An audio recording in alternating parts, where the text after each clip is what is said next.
Assalamualaikum warahmatullahi wabarakatuh. Apa kabar Anda hari ini sahabat Macaka Channel? Semoga hari ini kita selalu diberi kesehatan oleh Allah Subhanahu wa Ta'ala. Hari ini kita akan membahas terkait kisah yang membuat Rasulullah Sallallahu Alaihi Wasallam menangis meneteskan air mata mulia. Rasulullah Sallallahu Alaihi Wasallam adalah tokoh penting dalam sejarah agama Islam. Bahkan umat muslim di seluruh dunia pasti mengenal sosok Rasulullah Sallallahu Alaihi Wasallam dengan segala kebaikan dan kerendahan hatinya. Sebagai manusia, Rasulullah Sallallahu Alaihi Wasallam pernah mengalami rasa duka, sedih dan menangis meneteskan air mata. Namun kesedihan tersebut bersifat temporal dan tidak menguasai seluruh perasaan Rasulullah Sallallahu Alaihi Wasallam. Rasulullah Sallallahu Alaihi Wasallam adalah orang yang paling tegas dalam memutuskan sebuah perkara, namun juga orang yang paling lembut dalam bersikap. 1. Menangis saat kehilangan orang terdekat yang dicintai. Rasulullah Sallallahu Alaihi Wasallam menangis saat putranya yang bernama Ibrahim wafat, sambil berkata, "Air mata menetes, hati bersedih dan kami tidak akan berkata-kata kecuali dengan sesuatu yang diridho Tuhan kami. Demi Allah ya Ibrahim, sesungguhnya kepergianmu membuat kami bersedih." Sahih Muslim.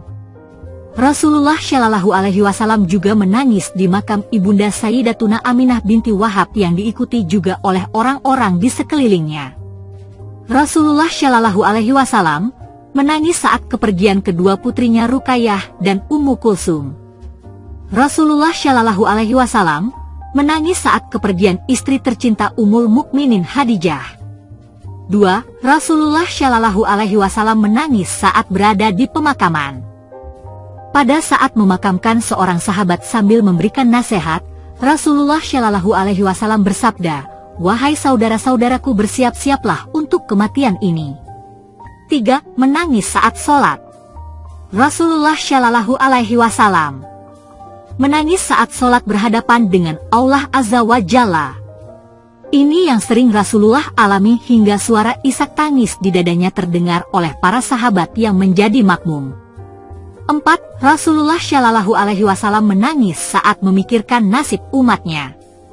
Rasulullah Shallallahu Alaihi Wasallam menangis khawatir jika umatnya tidak selamat ke surga, hingga saat wafat pun yang keluar dari lisan Rasulullah adalah kata umati, umati, umati. 5. Rasulullah Shallallahu Alaihi Wasallam menangis saat membaca dan mendengarkan Al-Quran. Rasulullah pernah menangis saat sahabat Abdullah bin Mas'ud membaca ayat Al-Quran surat An-Nisa ayat 41. Rasulullah meminta agar Abdullah bin Mas'ud berhenti membaca ayat tersebut dan terlihat Rasulullah menangis mengeluarkan air mata membasahi pipi. 6. Rasulullah Shallallahu Alaihi Wasallam menangis ketika berdoa memohon pertolongan dan kemenangan kepada Allah Azza wa Jalla. Hal itu pernah terlihat pada malam perang Badar di mana para sahabat sedang tidur terlelap. Rasulullah Shallallahu Alaihi Wasallam mendirikan sholat di bawah pohon dan berdoa sambil menangis. Demikian 6 kisah yang membuat Rasulullah Shallallahu Alaihi Wasallam menangis meneteskan air mata mulia.